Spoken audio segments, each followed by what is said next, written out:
begin the interview? Members of the House, I am pleased to welcome you to what is the 7th in our LitTalk series in conversation with Sam McBride.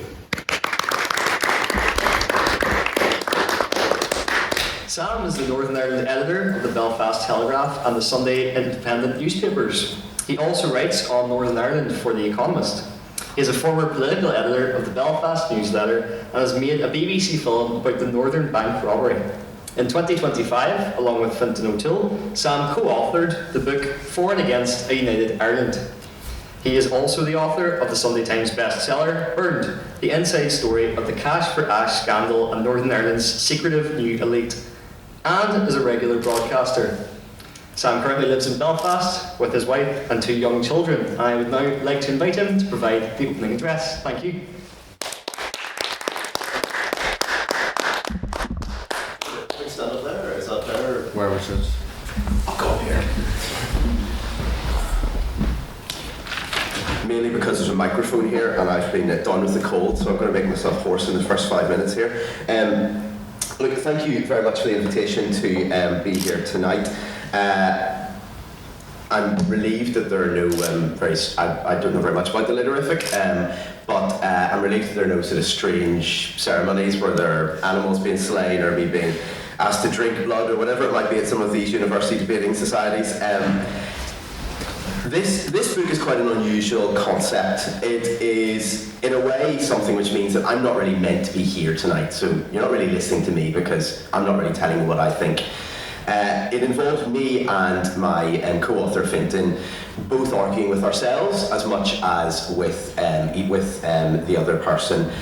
It's us trying, I suppose, to put ourselves into the minds of people who are very different. It's like being a lawyer. You've got a client, you've got to make the best possible case you can for this person. It's got nothing really to do with your personal views. And of course, none of us are completely unbiased or have got no views of our own, but you're trying to set that aside and you're trying to say, here are the best arguments, here's why this guy's guilty, or here's why he's innocent, or in this case, arguing both sides of a case, which of course would be completely absurd in a court of law. And so we're not trying to influence you in terms of your actual view on this issue, which is very, very important.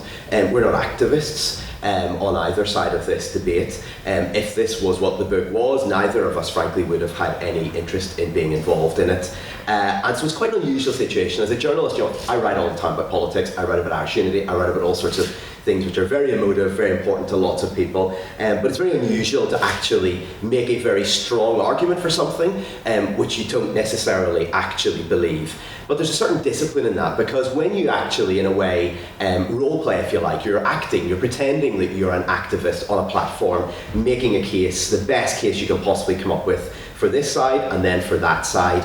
It forces you to think about things in a certain disciplined way. And when you're writing it down, unlike what I'm doing here, just speaking, with a few notes, it forces you to actually think, is that a really stupid thing that I just said? I mean, I wrote that down, but there's no way of putting that in the book because that actually is pretty flabby when I look at it on the page in front of me. And so doing this was actually quite surprising to me, because one of my concerns at the start of this was that what if, as an honest person, I've been asked to write the best possible case for both sides, but the whole book is meant to be neutral overall, and that means you have to have 2 very good sets of arguments. What if, just as an honest person, I write this set of arguments, whichever that might be, and they're very powerful, and then I come to this side and they're frankly rubbish, and I just don't have very much to work with. Well, I've still got to write the chapter, I've got the contract, I can't really back out now.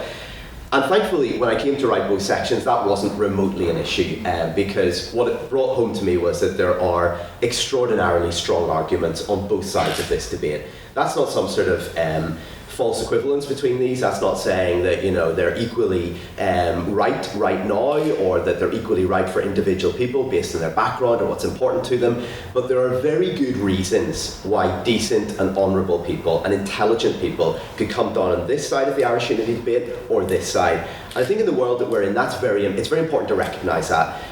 I've just come back from a couple of weeks in America talking about the book, And I mean, we can see there, you don't need to be there to see this, obviously we see this in our media in terms of what's going on in America, but there's this deep tribalism that's very familiar to me, and I'm sure it's very familiar to most of you if you're from Northern Ireland, where people literally hate each other based on their political views. So it's got nothing to do with, is this person a good person? Are they an honourable person? Are they an honest person? It's this person supports Trump or this person opposes Trump, and therefore we don't even want to think about it. We don't want to look at them, we don't want to talk to them, we don't want to live beside them, we don't want to be in the same class. You know, there is a very deep tribalism there, and that's a very dark place for a society to end up, because democracy is meant to be about ideas. It's meant to be about debate. It's meant to be about refining ideas, by coming to the best ideas through doing what we're doing here tonight, sitting down and talking about things, questioning things. You know, I thought this at the start, but hang on a minute, maybe I got that wrong. Maybe that person had a better point than I had, and actually we should do that. Ultimately, if our society is to flourish, we need to have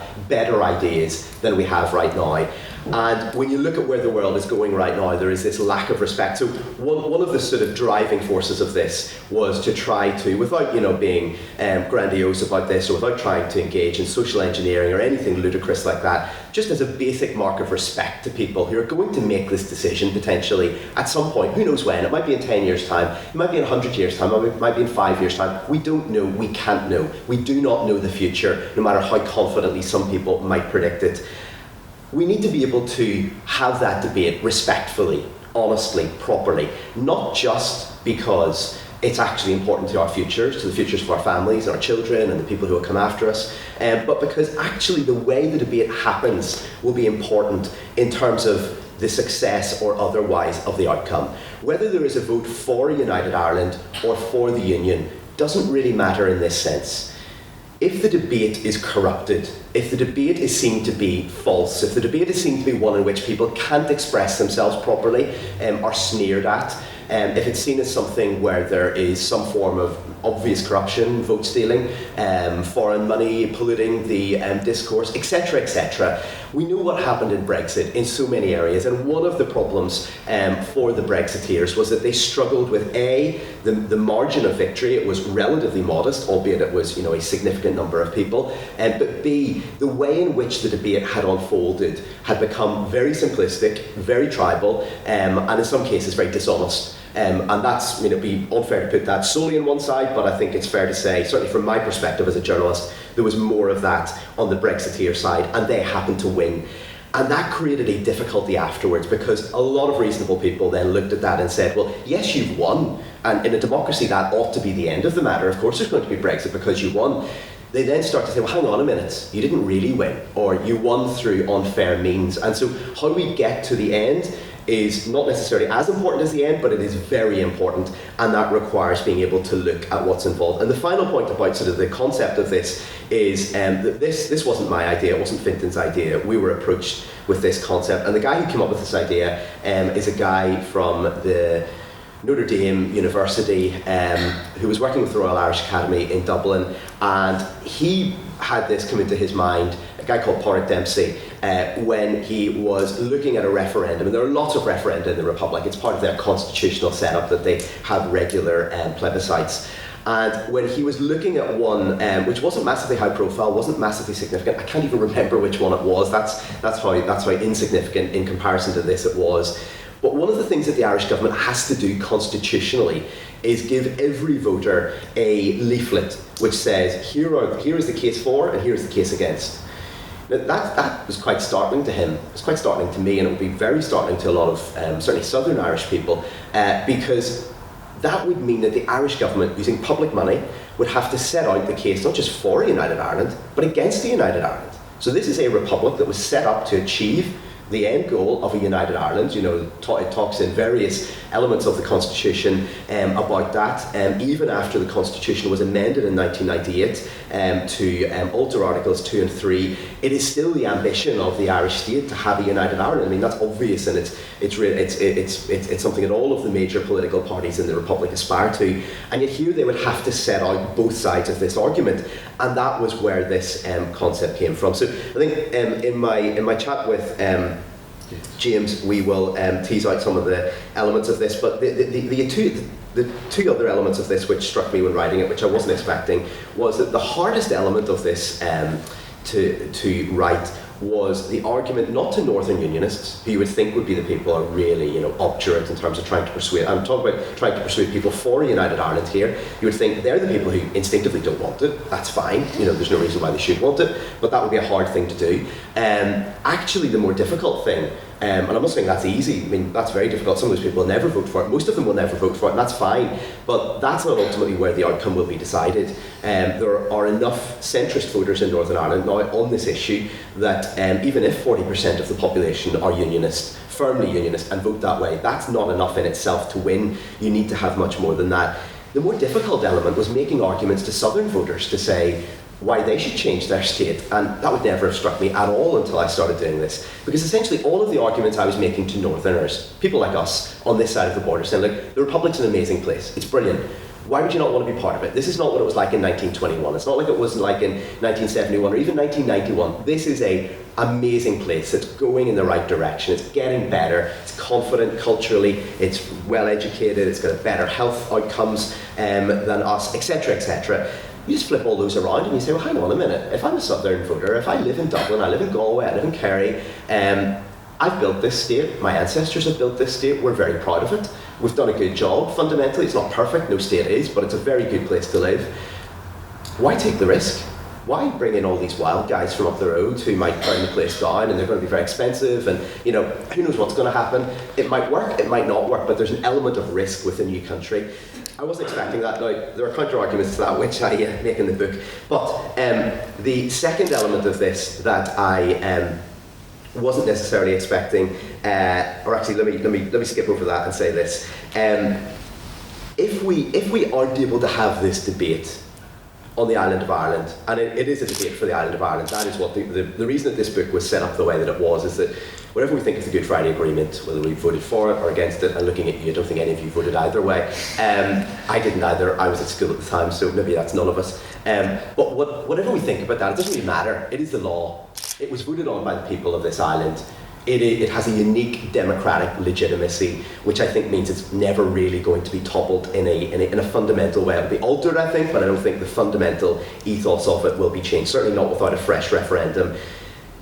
It says that this is a decision for the people of the island of Ireland. Now, if you're a unionist looking at this, you'll say, hang on a minute, this book is just looking at this from an Irish perspective.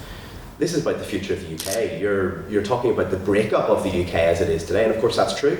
And there is a different book somebody could write about this from a UK perspective and say, look, what would Scotland lose? What would England lose? What would Wales lose? What would they gain if they got rid of Northern Ireland? Lots of money. But they would lose other things. I mean, there are lots more people from Northern Ireland who join the armed forces than join in the rest of the UK. That's not a problem for the British government. There's a geopolitical significance to having land on this side of the Irish Sea, etc., etc. There are lots and lots of ways in which you can do a sort of cost-benefit analysis of this. But the reason that we looked at this from an Irish perspective is because this is how it will be decided. It is our decision on this island. Whichever side of the border we live on, whether we're unionist or nationalist, we will make this decision and we will decide for better or worse what's going to happen. And if we're going to do that, we need to be able to break loose from what's happening in other parts of the world. I mean, if we look at America, which is so influential in our politics, in our culture, in our society, in our media, and I know that as a journalist, if we look at that, if that is the future of the world, if AI is going to make that worse, misinformation, disinformation, lies being pumped around the world, people really, in many ways, gerrymandering districts to try to get elected. I mean, it really is going back into where Northern Ireland was, back into a place that, whatever your view, I think most people wouldn't want to go there. We need to be able to get away from that, to have a situation where we can look at this, our descendants can look at this and say, we had this debate, we decided it. Maybe we got it right, maybe we got it wrong. They'll look back at some point in history, and some of you are studying history. History's never entirely final, but at some point people will look back and say, look, that was a blunder, or maybe people thought it was a blunder at the time, but actually it was a great idea. They need to be able to look at that and say, we did it, and we did it to the best of our ability. And that requires us to be able to engage with each other. And the one thing I'll say at the end is this, before we talk about this, is that as a journalist, you might say that I'm a professional pessimist. because I write about what's wrong in the world. You know, I find stuff that Stormont is screwing up, and I write about it, and I put it on the front page of the Belfast Telegraph. I find things that are broken, I find things that we expect to work, that should work, people are annoyed about them not working, and I write about them. And that's my job, and I'm completely unapologetic, but that's a very important part of any democratic society. But it's also only part of society. If you just looked at journalism, news journalism, and you said, that is my view of the world, well, you're a pretty bleak place. You know, there's war, there's famine, there's pestilence. I mean, you know, it's all true. I mean, we can't pretend it doesn't exist. We can't pretend people shouldn't be angry about it and be marching about it and be writing about it. Of course not. But most of us live good lives. We enjoy ourselves. We have good families. We've got good friends. We eat good food. We wear good clothes. You know, that is most people's experience in the Western world. And so if you look at this in a very narrow way, you have one perspective, but actually if you zoom out a bit, you have a more rounded sense of what's actually going on. And at the minute in the world that we live in and that you have grown up in and that you're now part of, we're really good at knowing what's going on right this second. Got this thing in our pockets or in our hands or on the floor right now, every one of us, that will tell us breaking news from anywhere if we want to hear it. It's all there. If somebody in our family is sick, get a message about it immediately. We get a phone call. We're really good at knowing what's happening right now, but we're not so good at knowing where we've come from. We're not so good at having a context in terms of where we are right now. Is imperfect, it's problematic, there are problems. Some of them are small, there's potholes in the roads. Some of them are big, people are dying because they can't get seen in hospitals. There's a lot of injustice in the world. But where we've come from was a much darker place. Not just in my experience as somebody who was born towards the end of the Troubles, but in the experience of the history of this island and of the world. We live in one of the most advantageous times there has been to be a human being, and in one of the most advantageous places there has been to be a human being in the history of humanity. We don't often think about it like that. That's not newsworthy. I mean, you're not going to put that on the front page of the Irish News or the Belfast Telegraph tomorrow. If you do, you're not going to sell very many copies, and rightly so, because it's not really news. But it's a way of understanding where we are right now. Our ancestors, in many cases, you know, fought to keep breath in their bodies. They fought to stave off starvation or famine in the worst case scenario during the 1840s on this island. But even if they weren't in those extremities, they were lucky to have a job. They were lucky to be able to work really hard and earn a few pounds and keep bread on the table and keep clothes on their back. We think that we can, you know, do whatever we like, and we're right, and that's amazing. It's a really extraordinary privilege. We can travel around the world, we can get well educated, as you're doing here in this great institution, and we can, you know, read whatever we want, and we have this extraordinary array of entertainment before us. But there is something that we potentially forget, and that is that history is not a straight line. History doesn't say that because things were bad in the past and they're better right now, they're going to be even better tomorrow. What we have right now is not the choice between being part of Ukraine or part of Russia. It is more like the choice between being part of France or Germany, or Canada or the United States. These are two extraordinarily successful, amazing, sophisticated societies that respect the rule of law, that treat people well, that look after minorities for the most part. Of course, all these things are imperfect, but they're fundamentally, in the grand scheme of things, really amazing places to live for almost everybody. And so whichever way this goes, if we appreciate that a bit more, we have more of a sense of what we've gained, whether we win or we lose, depending on our view of this. And now he's going to ask me some very hard questions.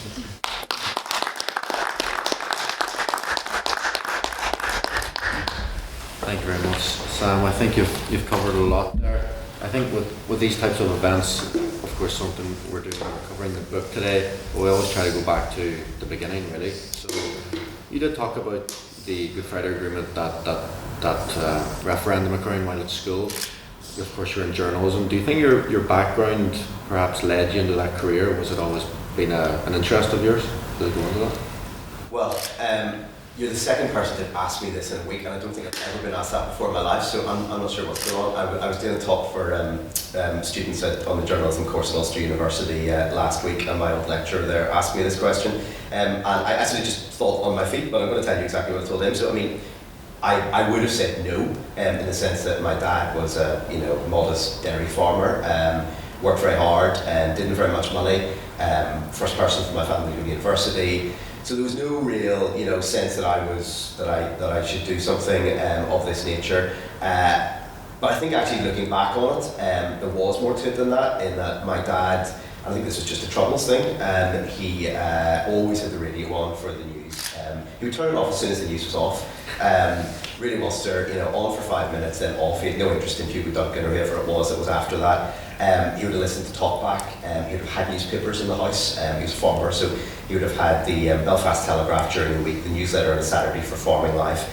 And when he was buying the Belfast Telegraph, it was as much to buy a second-hand sofa or sell a car or whatever it might be. I mean, it was the eBay and Facebook marketplace of its time, as it was to do with what was on the front page, but it was in the house and you were flicking through it and it was there. And so I think at some level I did absorb this mattered, this was important, and in some contexts this was life and death. People were constantly being killed. There was a sense that this really was important stuff. It wasn't frivolous news that was being reported at that point. And so yeah, I mean, I did an English degree and I got to the end of it and I looked around and I thought nobody's going to pay me to write poetry. And so I, stumbled into finding something that would pay the bills. I mean, it was as straightforward as that. There was no, but I think looking back, there was something, more subconsciously that I wasn't aware of, that I probably did absorb that journalism was something that was significant. And you've been in it quite a long time, and you're certainly one of the most recognised faces in Northern Irish journalism.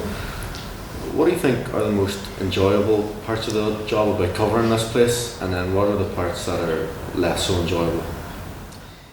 Well, if you were a regional journalist in most of the rest of the UK or Ireland, your job would be a lot more boring. I mean, politics is parochial for the most part, so Belfast Telegraph is interested in Northern Ireland. We've got world coverage that we mostly buy from wire services, Reuters, AP, PA, etc. But we're not sending foreign correspondents to Baghdad or to Beirut. That's not our bread and butter. If you're at the Times, if you're at the Guardian, of course that's what they do really well. And so if you're covering a local story, you're kind of stuck with what the local story is. And in our context, we have a situation where presidents and prime ministers, royalty, I mean, all of these people traipse in and out of Northern Ireland all the time, because they think we are significant in some way. Sometimes that's helpful, sometimes that's unhelpful, sometimes we become quite infantilized, I think, where we think we're so important, we're so difficult, we need all this help. Sometimes we should just sort it out ourselves, and maybe the help sometimes becomes problematic. It's like sort of meddling parents who, if they just get out of the way, the kids would have to sort out their row themselves. But there is an element of that that's much more interesting, it matters more. I think now that there is devolution, there is this sort of twin track element to being a journalist covering politics here, where on the one hand you're covering normal politics, government spending, taxation, health, education, infrastructure. I find that fascinating. I love going out in Lough Neagh and writing about the algae, and I hate that it's there, but I love being able to write about that. That really matters. But there's also then this other stuff that, every few years there's a really bad riot and you're standing in the middle of it trying to make sense of it and trying to communicate that to people outside, or there's a political crisis or whatever it might be. And so you've got that element of both, very local and then something that feels a bit more significant. And I am, of course, conscious that we're here at university and we might have some people who would like to be journalists. What would your advice be to them in this very formative time of their life? Well, I know there's at least one person here who's a journalist, but I'm not going to say anything. No, I mean, when I started as a journalist 20 years ago in January, which makes me feel very old, and I don't feel quite so old. But when I started, lots of people said to me with very well-intentioned from a very well-intentioned place, get out while you can. It's all doomed. Journalism's dying, newspapers are dying, go into PR, make some money, work for the government, be a civil servant, whatever it might be.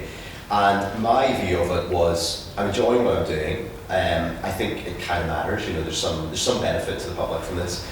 And if the ship is going down, I'm going to stay on it until it's completely untenable and jump off at the last minute and hope to swim a bit. Ultimately, that was a sort of strategy of something might turn up, and something has turned up. So suddenly, I was asked this by one of the journalism students last week, and I'm more optimistic about the future of journalism now than I was when I became a journalist.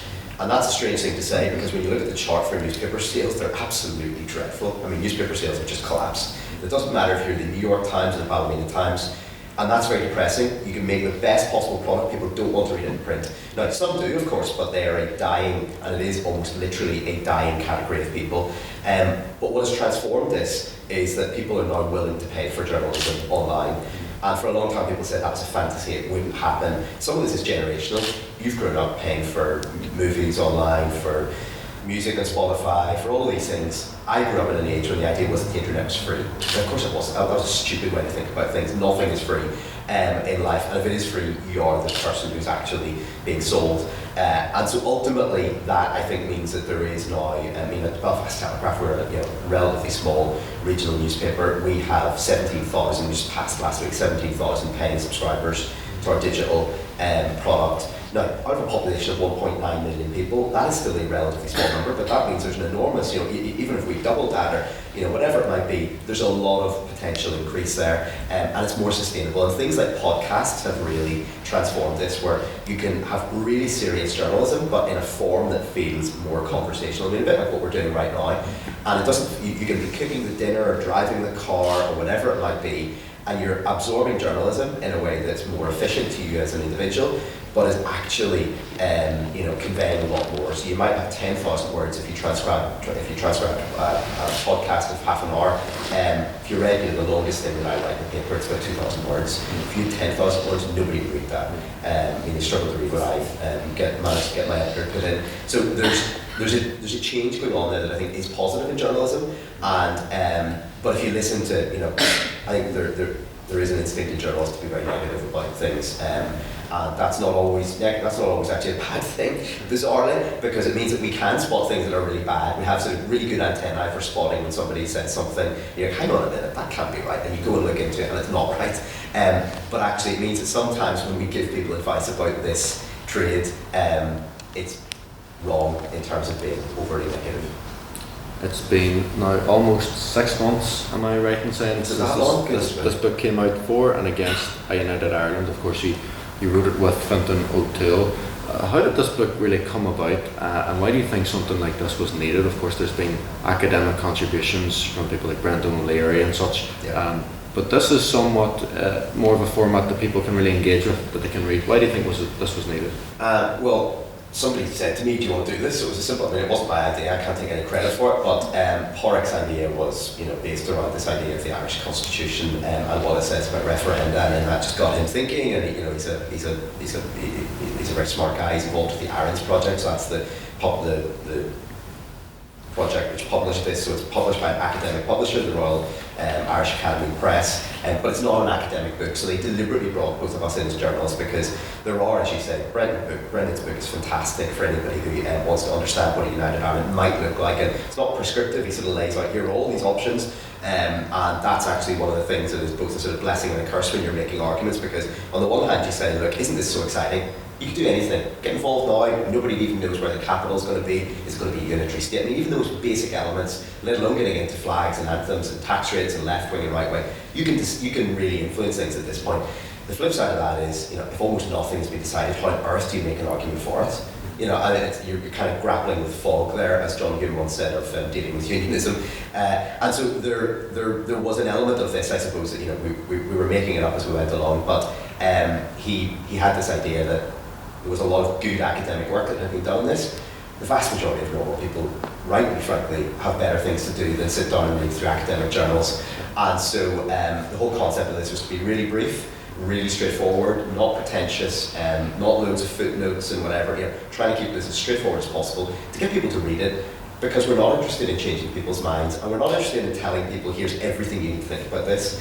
It's not, it couldn't be, or it would be far too fat and far too thick and nobody would read it. It's about trying to get people just to start to think about it in a different way. Where that goes, we've no idea. The introduction of the book reads, unification is not an inevitability, but it is a concrete possibility. Now, we've seen parties like Sinn Féin say that a border poll should be pushed forward by 2030. Is there a time frame that you have that you think a border poll is possible? When do you think that might come about, if it is to come about? So the first thing is that a border poll is possible, next week legally.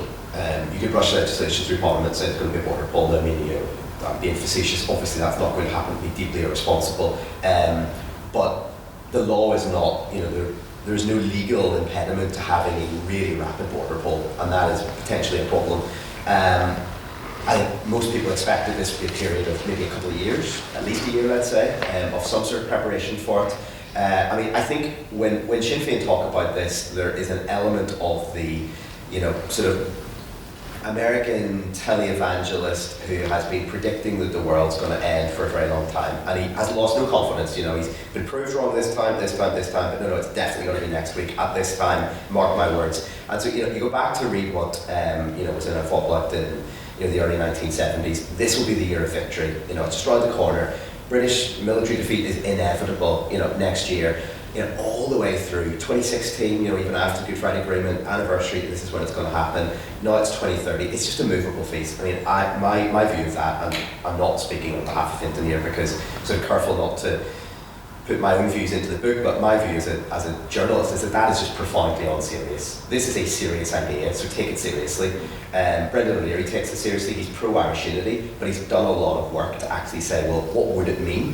When I look at what Sinn Féin has put out on this, it's pretty meagre. So there's no doubting that they're absolutely committed to Irish unity. Of course they are. It's the one thing that absolutely binds that party together. But they're much better at winning elections than planning for what they say they ultimately have as their end goal. If they actually believed Irish unity might happen in 2030, that's what, less than 4 years away, 3.5 years away, they would not be behaving in the way that they're behaving right now.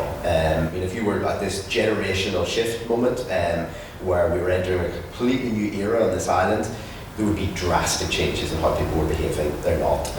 Nobody believes it's happening by 2030. There has been no planning for it, so you'd be in a Brexit scenario where it would be, I think, very irresponsible, and you'd be voting on a concept with no idea of what that concept meant. Even in terms of how the poll itself would run, which we don't get into in the book because it's not the point of the book, but in terms of the apparatus of running a border poll, it's phenomenally complicated.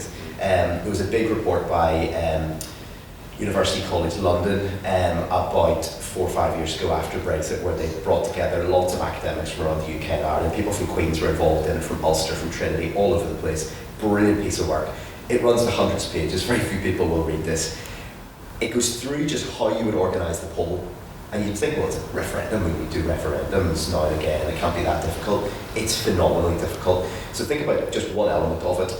The campaign finance rules are fundamentally different on both sides of the Irish border. So in the Republic, you can only donate a very small sum of money. I think it's €1,000, maybe it's €3,000 to a political party per year. So it doesn't matter if you're a billionaire, that's all you can give them. But the state funds political parties.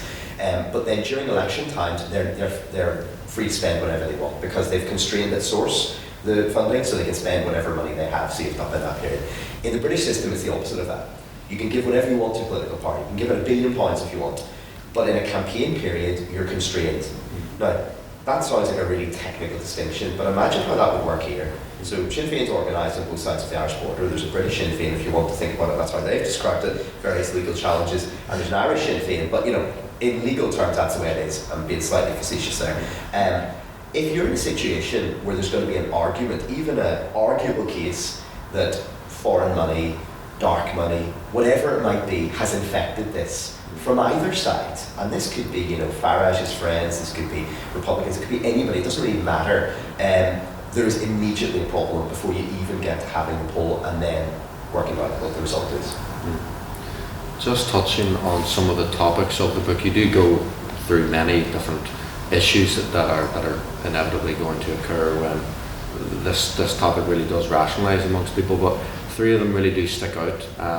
Healthcare, economics and education. You and Fintan deal with them at length. If we begin with healthcare, I have a few things I've written down.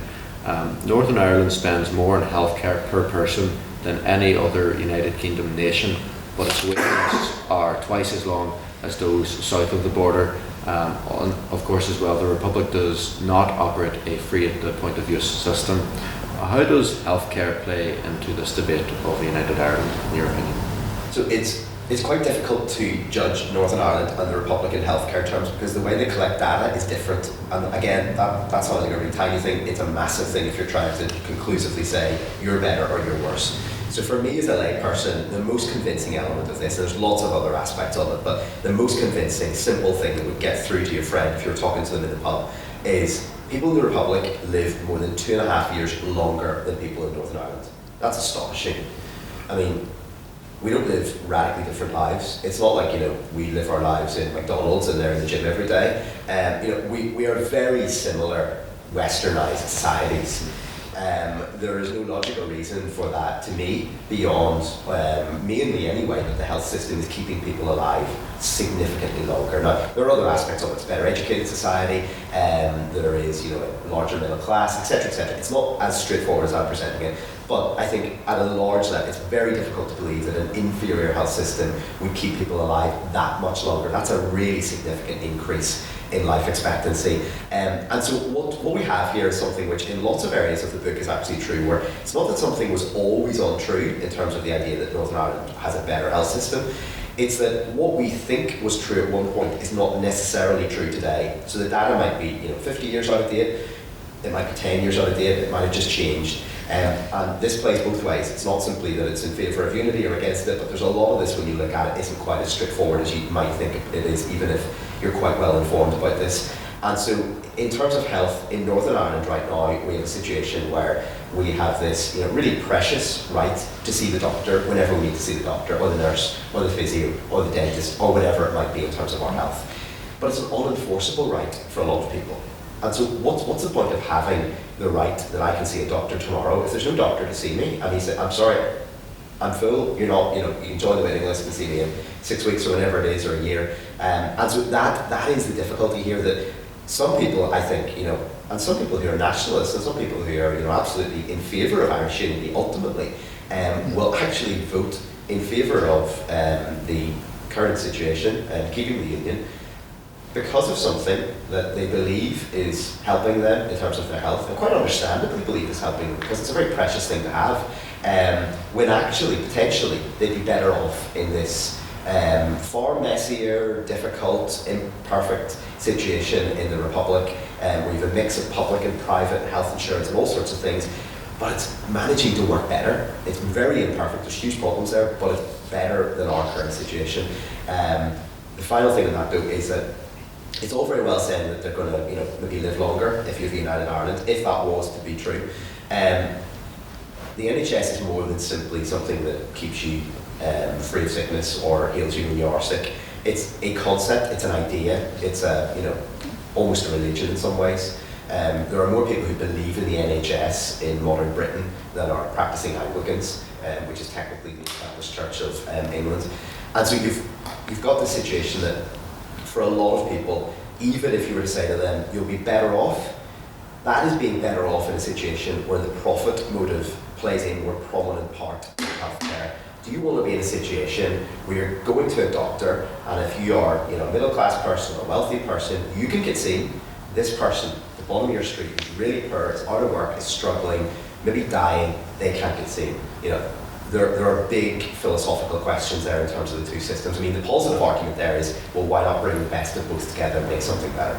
Do you think there is a disconnect between what people believe of the NHS and what is the reality? For example, in the book it does talk about those in the south almost told this, the NHS in a mythical state, that it is really what it claims to be, that it is, that of course it is free at the point of use, but the reality is it's free whenever you're actually able to use it, and for many it's just far too long. Do you think there is a disconnect on the issue of healthcare?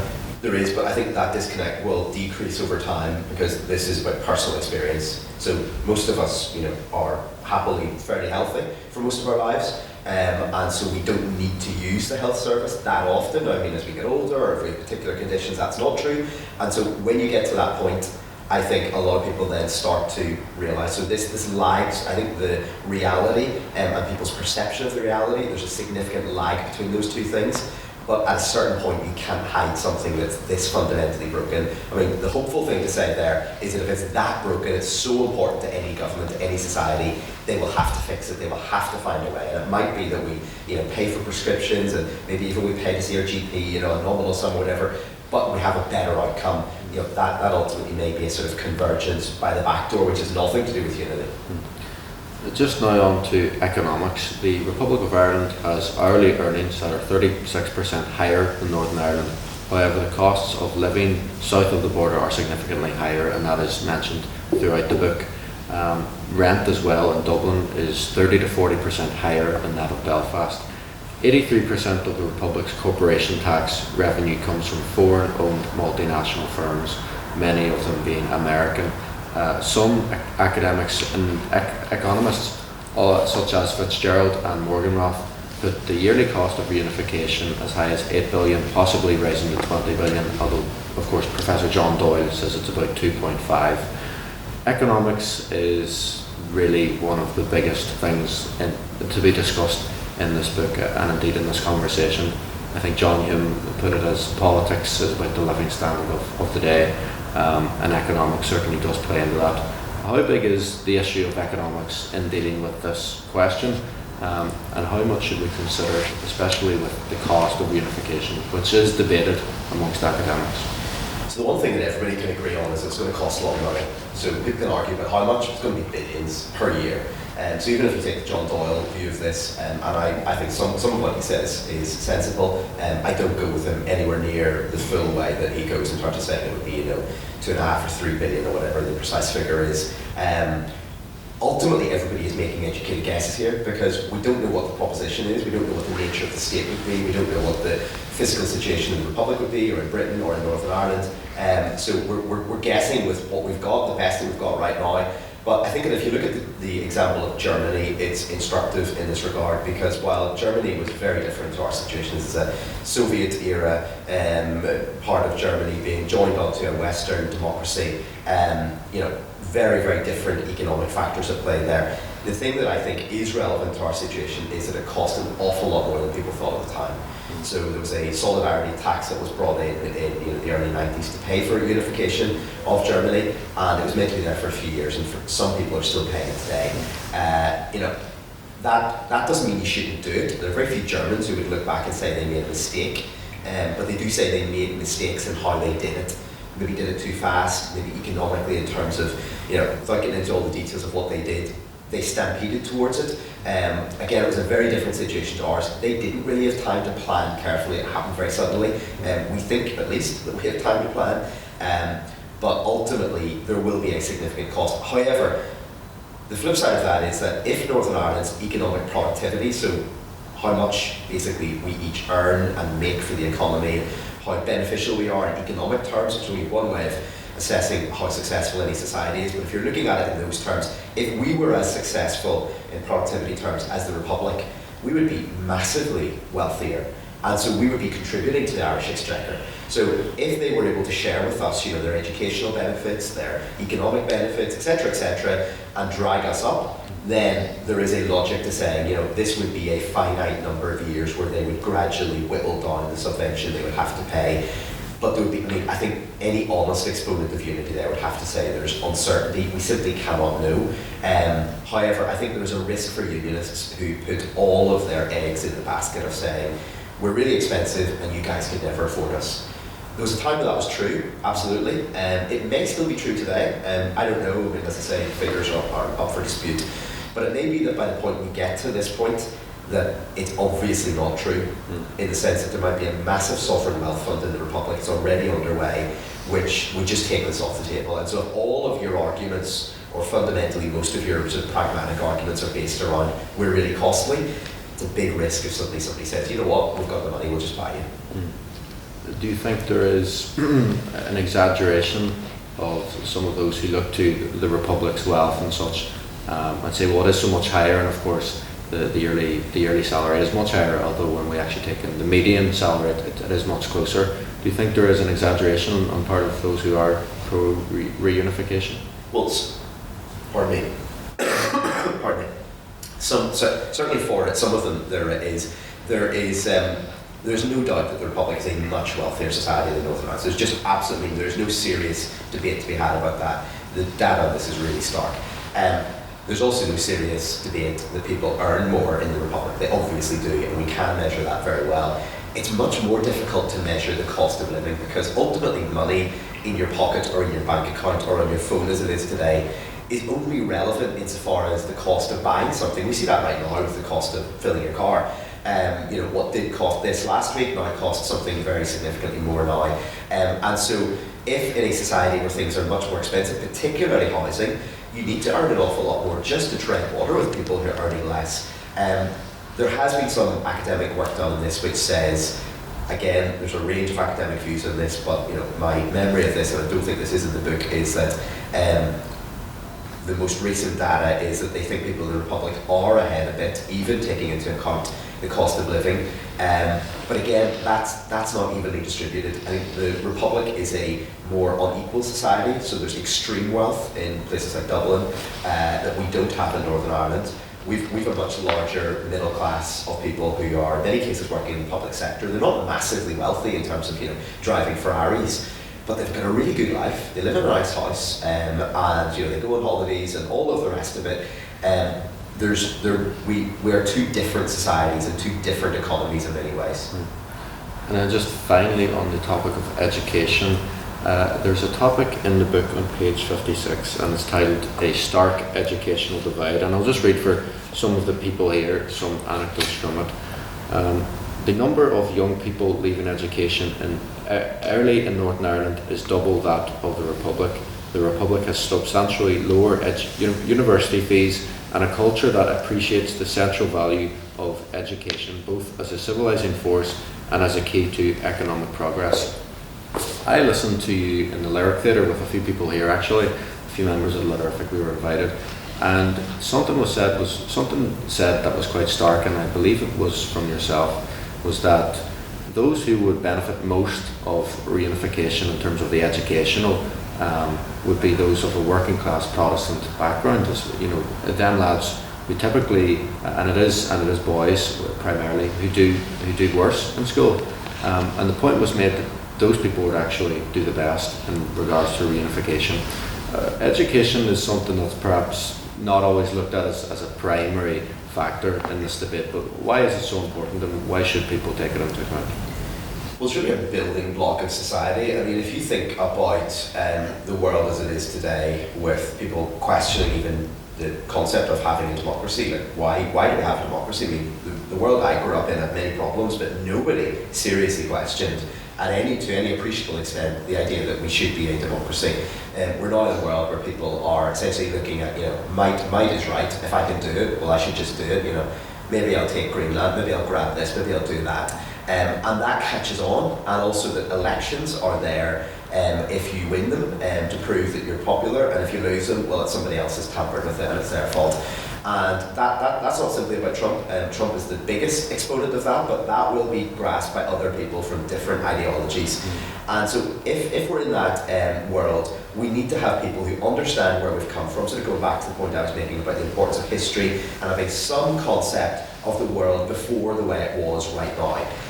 We're really good at understanding ourselves here today, but actually appreciating where we've come from, both in terms of just realising, aren't we really lucky, but also in terms of saying, here's what our ancestors did and it was really bad.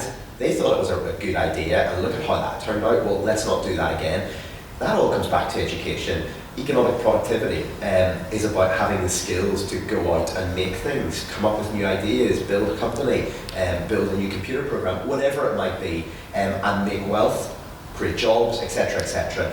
But it's about something deeper than that, and I think we saw this during the COVID pandemic, where there was the realization that for some people, not having an education to fall back on to inform them that what they were being told was lies about the pandemic that might kill them was actually a life and death issue for some people.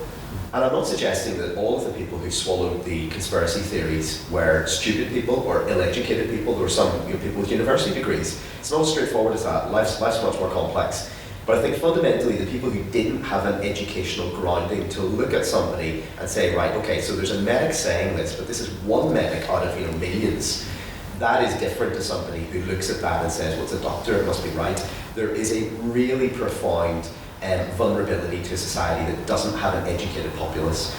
And that is therefore something that goes beyond the economic. It goes beyond simply filthy lucre and being able to make lots of money for ourselves, and is actually about who are we, who do we want to be? Look at the arts in the Republic, look at the funding for it, look at the music scene, look at the film scene, look at the support for writers, etc. This island, north and south, has produced extraordinary artists and does do right up to this day. But there has been more of an appreciation of that, I think, over recent decades in the Republic, partly because they've had more money, and also because they've had this cultural difference there. In terms of how this plays into the debate, I think almost nobody is going to vote in this debate based on health or education. Some people will vote on health because that's such an emotive issue. When it comes to education, I think almost nobody, and even with health, I think it's a relatively small percentage of the population. This is going to be presented in very emotive terms at that point. And for the people who aren't being presented with it in really emotive terms, I think the most effective arguments will be economic and societal stability. So will there be violence? Might there be violence? Those are the two things that if you're undecided about this, they're really going to break through to you. Things about infrastructure, about education, about health, those in some ways are the issues of normal government, and so they absolutely could be transformed in a new country, and that's what this could be. But there is also the counter-argument that, look, if we have self-government right now here, and obviously in the Republic, if we can't fix this ourselves, are we really going to fix it along with all of these other millions of issues that come with the creation of a completely new country? That will be argued over. People will say this and they'll say that. I think the things that will really shift people on this are looking at their lives and thinking, am I going to lose a lot of money if you're particularly in the Republic, or particularly if you're in the North? Am I going to see my street burned down? Am I going to be shot? Am I going to be worried about my kids' future? And those are the two things I think that are will be most significant for the people who will swing this, who are these voters in the middle between these blocks of unionism and nationalism. I think if anyone has any questions here tonight, if they can just raise their hand, I will call upon them. Ryan, away. So in the book, and it's a great book by the way, I really enjoyed reading it. I don't think as much has been touched on in terms of the defence and security arguments. There was actually a really interesting point made about the state of the Irish, the defence forces and their ability to police Northern Ireland after unification. But obviously we're now living in a world where global events, there's Russian invasion of Ukraine, there's the ongoing war in Iran. The countries are starting to get more conscious of how much they're spending on defence and the need to invest in defence. And Policy Exchange did a really interesting report, I think maybe 2 years ago now, maybe more recent than that, on the strategic position of Northern Ireland in all of this. So how do you think that defence and security arguments will play into the unification debate? And are we maybe seeing a rethinking in GB of the strategic importance of Northern Ireland? It's a great question, and you're obviously very well informed if you've read that Policy Exchange report. I was talking to my taxi driver on the way down tonight, who's a very interesting guy. He said he was born in the Shankill. He had, I'm sort of going on a very roundabout route to get to answer your question here. His former girlfriend's a Republican from West Belfast. He lives in East Belfast, so he doesn't really care about this. But he doesn't really like the Alliance Party either. People can be very complicated. They get a lot going on in their heads. You can very easily stereotype people based on things that are actually completely inaccurate. And so I think when it comes to this, unless we're in the middle of a major global conflict, or it looks like that is on the cards, I don't think this is going to be the sort of thing that for most people, there are so many issues, there are hundreds of issues, even if you narrow it down, there are 20 or 30 big issues. I don't think that's going to be one of the top issues for very many people, but it will be an issue, and it's a very important issue. And just because something isn't in the top 10 doesn't mean it's not important. It's very important. I was very struck by the fact that after that Policy Exchange report, which is basically sort of right-wing think tank in London, put out this idea that Northern Ireland has geopolitical significance. So we're not this little expensive bit of the UK that doesn't really matter, apart from they can't get rid of us. Actually, we in a war could be really significant to the defence of Great Britain as an island, which is going back to the whole concept of why Britain entered this island in the first place. They were worried about invasion, etc., etc. So it's tapping into something that's very deep there. And I was struck by the fact that just 2 or 3 days ago we had a piece in the Telegraph from Michael Kearns where he was arguing that or he was observing rather than arguing, that RAF Aldergrove, which for a long time hasn't really been used very much, is now being used an awful lot by the American military. And he was speculating that this might be about Shannon, and the Irish government being a bit uneasy about Shannon being used as part of the Iran conflict. And it's a shorter route, it saves fuel, all sorts of things. There is a significance to the UK having a bit of territory here, and there was this famous line from, I think, Peter Brooke in the early 1990s, Secretary of State for Northern Ireland at the time, where he said at an early point in the peace process, in a big speech, that the British government had no selfish strategic interest in Northern Ireland. And I never met Peter Brooke, didn't know him, but I have spoken many times to the guy who was his special advisor at the time, a guy called Jonathan Kane, Lord Kane. And he was involved in writing that. And there was a lot of debate went into something that will seem preposterous here, a comma. Because a lot of people heard the speech written, aloud, and they heard no selfish strategic interest, i.e. there's a comma between selfish and strategic. There's no selfish interest or strategic interest. And the IRA looked at this, and this was part of their internal debates about, if they stop, what will happen? Has Britain got some ulterior motive, etc., etc. And actually, there was no comma. So what it said was no. I'm sorry, I'm looking at you thinking that you know all about this, but there was no selfish strategic interest. Not there was no strategic interest. It wasn't selfish, but it was strategic. Now, this is massively pedantic, I know, and it doesn't really matter. But what I was struck by was that after the policy exchange report came out, the two main unionist parties in Northern Ireland, who I don't remember ever really getting into defence beyond a bit of flag waving here and there, they put into their manifestos for that election, I think it was the general election, that they believe there should be an increased focus on Northern Ireland as a part of the UK defence apparatus. So, naval yard in Belfast, perhaps, used to be one Derry, etc., etc. So there's lots of different ways of looking at this. Now, in a context where Irish neutrality is prized by most people in the Republic, I think the idea of rejoining NATO would be very unpopular. But I think the idea of separating those two things out and saying, look, forget about whether you ever want to be anything other than neutral, or you want to join foreign wars, or anything like that, that's not something we're talking about here. You need to be able to defend your own territory. And if you can't, somebody else might do something that you can't do anything about. And so if there was a United Ireland, the darkest possibility is that there is violence, and as you say, they can't cope with that. And it's not that you would want the Irish army to be on the streets straight away, of course not, but why were the British soldiers sent in at the start of the Troubles? Because the police couldn't cope. I mean, that's it, they're the last line of defence, and it's very imperfect, it's very problematic, as we know, but if you don't have that, you have literally nothing. You have people erecting barricades in the streets, you get the UDA, you get IRA, defence committees, etc., etc. And that is, so I'm not sure if I've actually answered your question, but I think that there is a growing awareness of this, and actually it's been striking at a lot of these talks that we've done. To my surprise, that has come up as a question from the audience, and all certainly in America. We were out there a couple of weeks ago, in Dublin, in London, in Belfast, in lots of different places that has come up. So people are starting to think about this more, and starting to think about things like undersea cables for the internet, for electricity, interconnectors. There's a new one going at the minute from Ireland to France. There's talk of there's two gas pipelines that link the island of Britain and the island of Ireland. That's a really vulnerable point for us. If those were cut, I heat my house with gas, lots of us do. Most of our electricity that comes from fossil fuel comes from gas. There's a really critical element there that if it was to ever go, public opinion could shift very quickly. And the final thing I'll say about that is that the Nord Stream pipeline being severed is quite interesting, because it seems to be that the current thinking is that that was not done by the Russians, as everybody suspected at the time. It was done either by the Ukrainians or the Americans as a attempt to shift public opinion.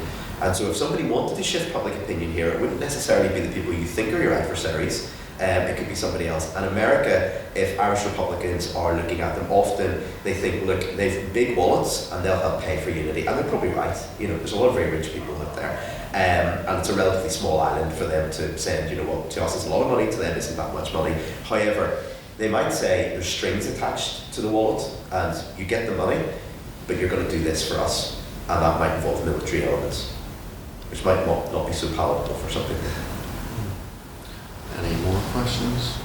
Yes, Daniel? Yes, you mentioned earlier the narrative that the border poll is just around the corner and how similar narratives have been at play since the 1970s. Have you noticed any major changes to the discourse on Irish unity from then to now, or do you think it's remained relatively the same? From the 70s? Yeah. So I wasn't born in the 70s, so I'm not no, I mean, I've read lots about that period in my job. I mean, you know, I think back then, obviously, it was a very militaristic rallying call. It was, you know, this will be the year of victory for the IRA. You know, there's a quote from Gerry Adams from, I think, the 70s, where he says that Britain faces military defeat is inevitable, and something else. You know, it's just complete certitude that, you know, there was going to be military. You know, obviously, very quickly, we now know, based on what Adams and McGuinness and other people, Danny Morrison, have said, you know, the doubt set in, well, maybe we're not going to win. What do we do then? And then they start to get into this process of a compromise outcome. I mean, the great weakness of the Good Friday Agreement for not just Republicans but for nationalism as a whole, because it's for everybody on that side of the debate, is that it really doesn't tie down the border poll criteria at all, and so it leaves this completely in the lap of the Secretary of State. And so there are these two types of border poll. You can have the border poll that, you know, can be called at any point for any reason. So a Secretary of State can wake up tomorrow and say, right, I think there's support for the union. Let's sort this out. Let's get it off the table. We're going to have a poll to prove my point. That's fine. That's totally legitimate, totally legal. And then there's the second type of border poll that people focus on much more, which is where the Secretary of State believes there is support for United Ireland. But that's vague. You know, is that support right now? Is that support at the point, you know, in a year's time maybe, when, you know, they've had the debate and it's been called? Does that mean that you can have support in the opinion polls at, you know, 55, 60%, but they think, you know, during a campaign it would come down? I mean, it's so flabby. You can make any argument, and it's been litigated in the Court of Appeal in Belfast, and the courts do not want to get involved in this. They've said it's not an area for the courts, so that avenue has basically been closed down. So unless it's an absolutely perverse and irrational decision by the Secretary of State, there is no way for nationalists to force a border poll. You know, it's not in a strict legal sense. So obviously, marches, you do the civil rights campaign. I'm not saying there's nothing that can be done. It can be, but for something that was at the heart of the Good Friday Agreement, it just strikes me as, you know, somebody who wasn't around at the time as a working journalist.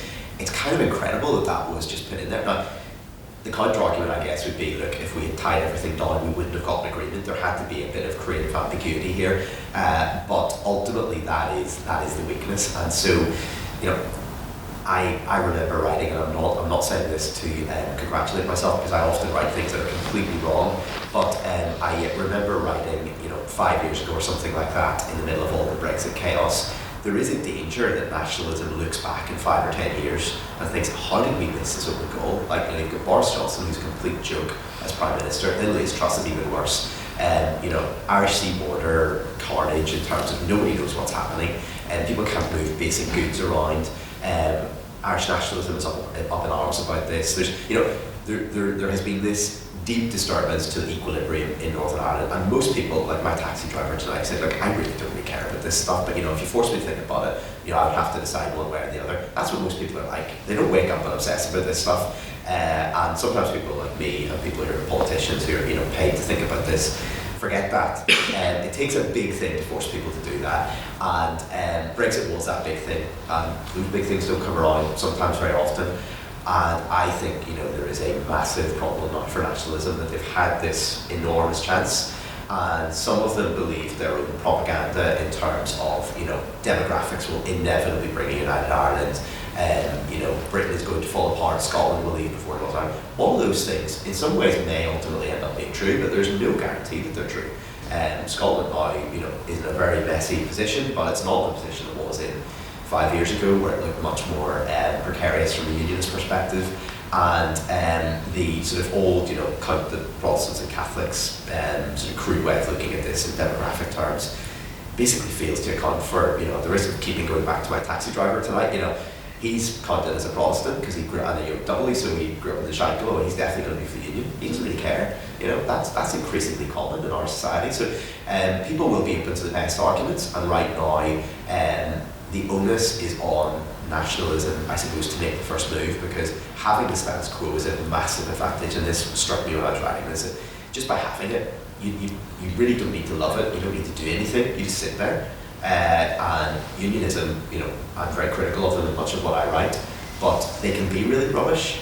and still win because they have what they want to hold. Thank you. Yes. Thank you so much for taking the time this evening, Mr. McBride. Political polarisation is something you've already mentioned. It's a theme in the book as well. And it's obviously we have a very unique history of mistakes and lessons. The extent to which, I'm sure you've come across this phrase, the Ulsterisation of English politics. People are looking to us as a model.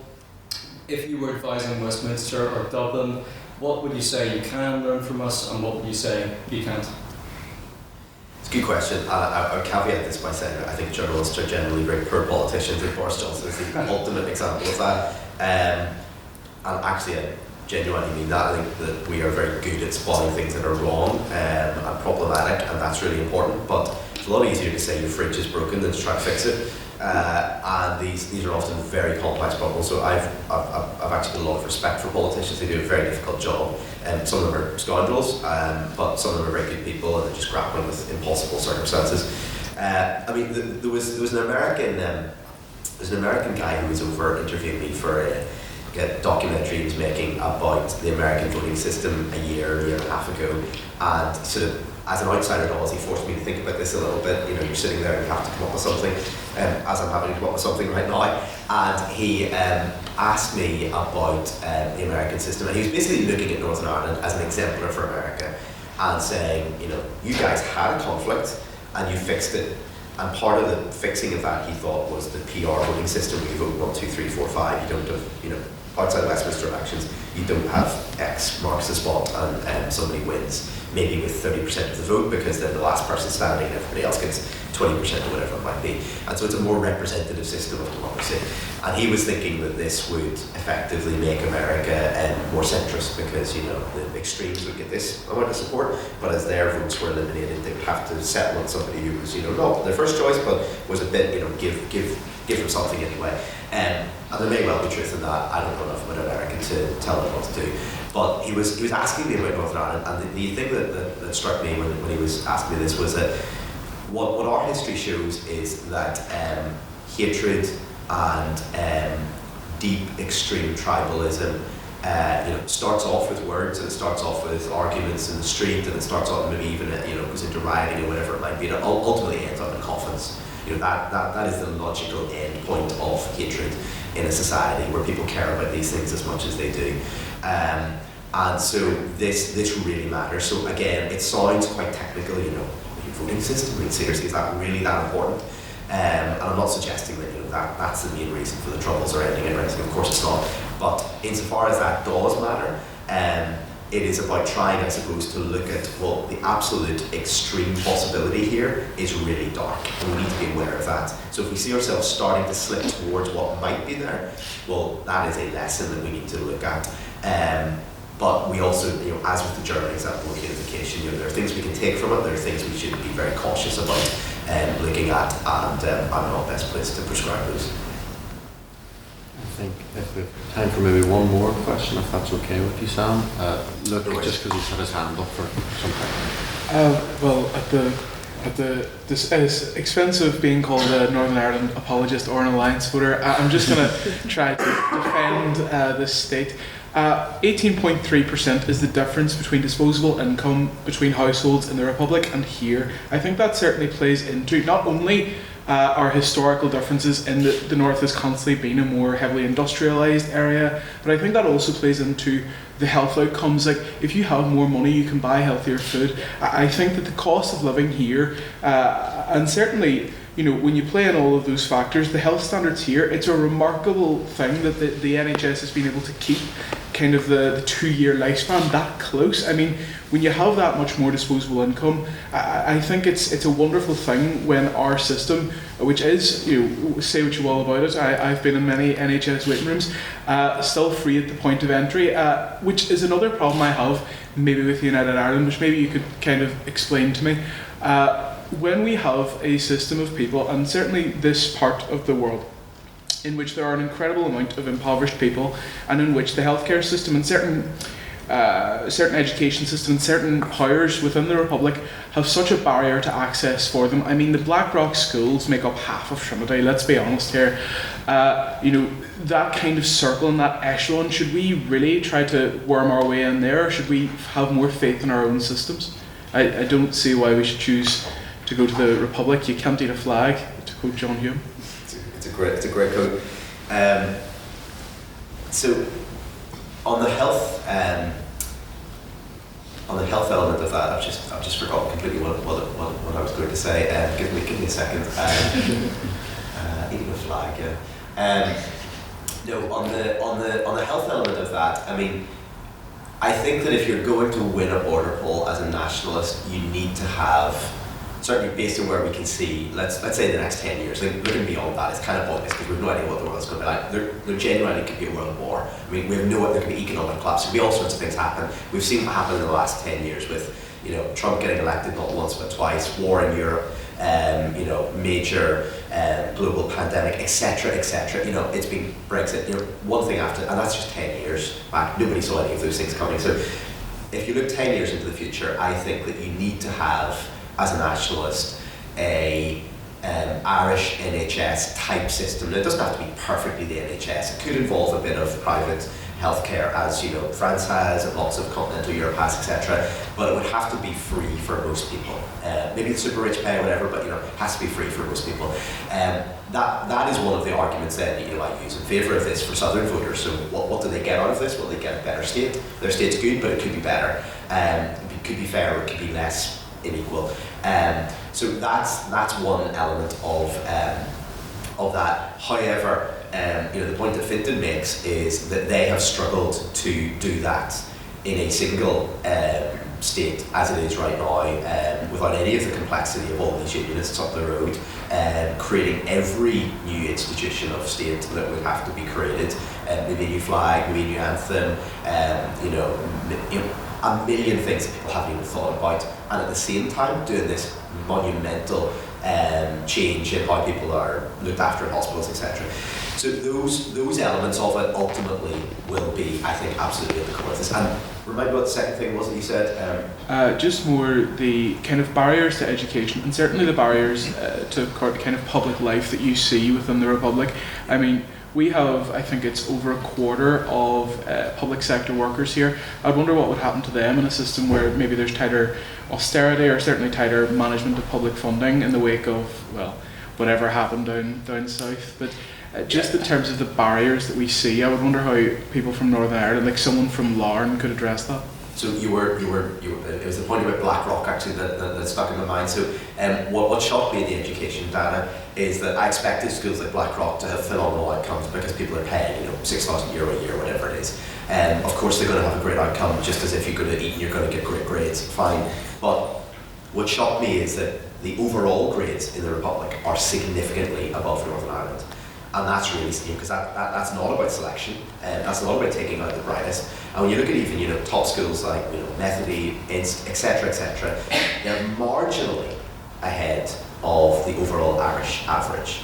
I mean, that's really quite stark, even with selection. And then, as actually Fintan made the point about, Protestant working class boys in particular, but it's not just Protestant working class boys, basically working class kids in a lot of parts of bigger conurbations in Northern Ireland, they are being left behind completely. So there's a drastic problem there. But the final thing I'll say is this: I think that you're sort of alluding to something that's actually deeper here, and it's about what sort of society, what sort of new Ireland, if you want to call it that, do we want if we're talking about this, if we want it at all. Or for the people who do want it, what are they actually talking about? And often they don't articulate this at all because they just say we want it, it'll be great. Let's not get into the details right now. The bigger question, I think, and it touches on the point about defence, is debates that the Republic hasn't really had with itself. Because it's been this phenomenally successful society over the last half century, let's say, which it wasn't in the first half century, but it has been for certainly all of my lifetime, or certainly the vast majority of my lifetime. They haven't really had this debate about what sort of a country do they want to be. So they have grown rich off creaming off taxation that should be paid in America for the most part, and they're getting it because they've become a tax haven. Now, they've become far better educated, they've built great infrastructure, they've used a lot of that money very wisely, so it's not simply about that, but that is the single transformative element of that. Is that what James Connolly entered the GPO for in 1916? Of course it's not. And yet the government at the minute in the Republic is venerating the rebels who wanted a fundamentally different type of society that was much more egalitarian, that was much more about levelling people up. But they have essentially tried to have their cake and eat it, if you like, in a sort of Boris Johnson type situation. Those people are venerated and they sort of claim them as part of their ancestry, but at the same time say, this is fundamental to who Ireland is and what it is today, and that is why Northern Ireland should join, because suddenly we can pay for you guys and we're an amazing place. And they are amazing. I mean, the Irish Republic is a phenomenal place, I think. Even in my lifetime, the visual and the cultural differences that there have been are absolutely drastic, going from Belfast to Dublin and Cork, etc. However, if you're having that debate and you are nominally left-wing, as Sinn Féin and the SDLP are in the north, people for profit as well, all want Irish unity, that is an awkward position to have, because your state is founded on something that you say you oppose in terms of your view of the world economically and in terms of basic social justice. So you could go back to a sort of Éamon de Valera view of Ireland and be poor and be pure, if you like. Not many people want to do that, but there's this disconnect between the rhetoric and what people are actually prepared to do. So Mary Lou McDonald says she wants to be much more left-wing, but she's gone to Silicon Valley and said to tech companies, you've nothing, big multinationals have nothing to fear from Sinn Féin government. You know, that's not joined up. Sorry, I think you want to say one final. If I may just touch on the idea of better education. I come across as a nerd because I learned half of my A-level RE course, and it was very lucky that it was half of it. But what we see in the Republic is, yes, better outcomes, but less engagement with the material. You have to study more, but I don't think you study it in the necessary depth to be an educated person. And I think this is a really important discussion to have if we're building any kind of new society, is who do we want within it? Do we want people who can ream off facts, figures and statistics, or do we want people who are actually willing to engage with the things that they choose?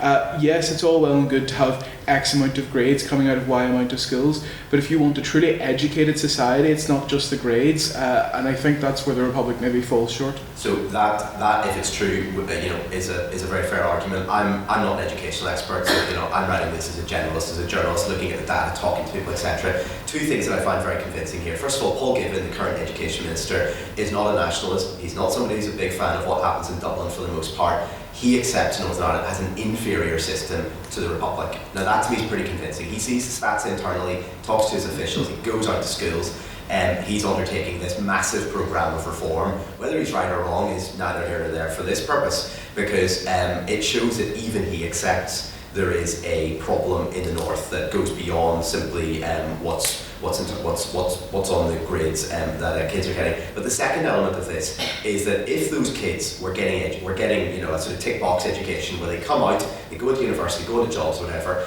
if it was that problematic and they were behind us, we would be in a much better position, I think, and they would be really struggling when they get to university or struggling in the workplace. The Republic's economy is founded, yes, on corporation tax, but the thing that then takes it to the next level is that these people are really sharp, they're really smart. You go and talk to the people in the DFA, you go and talk to people in Irish companies, these are very impressive individuals. And why did the Irish civil service run rings around the British in the Brexit process? They were sharper then, they were keener, they had there was maybe an arrogance in the British system in terms of, they had all of these, hundreds of years of being very, very good at this stuff diplomatically, but I saw this firsthand, sitting around tables with diplomats where they were trying to persuade people, and they were bringing in people like me to, have different viewpoints there on various elements of Brexit, and they were really good at this. And that is founded in education. And so there are problems in Irish society, and I think sometimes nationalists, Sinn Féin will say in particular, on the one hand, in the north, Sinn Féin will say, this is a land of milk and honey, you'd be mad not to join it, why are you not signing up already? In the south, they're saying, as the lead party of opposition, this place is a joke, it's going to hell in a handcart, we need to change government right, it's a very mixed message, and something Brendan O'Leary talks about in his book. There's this fundamental sort of structural problem for Sinn Féin, being in opposition and then being in government, and the two sides of the island are quite tricky. But there's also some truth in that. There are amazing things. I think fundamentally the Republic is a very impressive society, but there's also people who are really struggling and who don't feel like they're part of that, and even very middle class people who have a very good education, who've maybe gone to university, and and they can't buy a house. They feel like they're going backwards. They feel like life is more difficult for them than it was for their parents. That's a problem for any society. I think we could probably spend all night talking about this book and this issue, but I'm very conscious people have homes to go to and studies hopefully to do as well. Just finally, is there anywhere that we can actually purchase this book? Where can people find this? Hopefully anywhere that sells books. It shouldn't be too difficult in a university. I'm not. Is there a bookshop on this campus? No alibis. No alibis. Yeah, you can definitely buy it. No alibis. We send copies for them, but I'm not sure if they're still there. Great. Thank you very much, Sam. It's been a privilege to have you all, and I think we've had a very good night tonight. Thank you. Thanks very much. To adjourn the house. Yes, Mr. McBride, it's been a pleasure to welcome you to our society. You alluded at the start to apprehensions on animal sacrifice, and whilst that's something that I can assure you we don't do, at least not until after our meetings are finished anyway, we do pride ourselves on dissecting arguments through the tools of discourse, debate and discussion. And by providing us with great insight on the future of Northern Ireland and drawing upon your journalistic experience, you've most certainly given us the full article on all three of these fronts. And for your contributions tonight, and on behalf of our society, it would be my pleasure to present you with a Letterific pin badge as a token of our appreciation.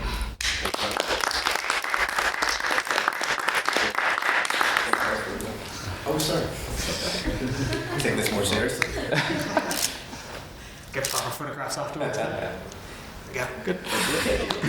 And finally, I would like to thank everyone who's been involved in the organisation of tonight. I'd like to thank our events officer, James Tourish, Mr. Calvin Black, for being involved in our technology, for all of you here for taking part in such a wonderful discussion, and once again, a big thank you to Sam McBride. I'm pleased to call this meeting adjourned. Thank you.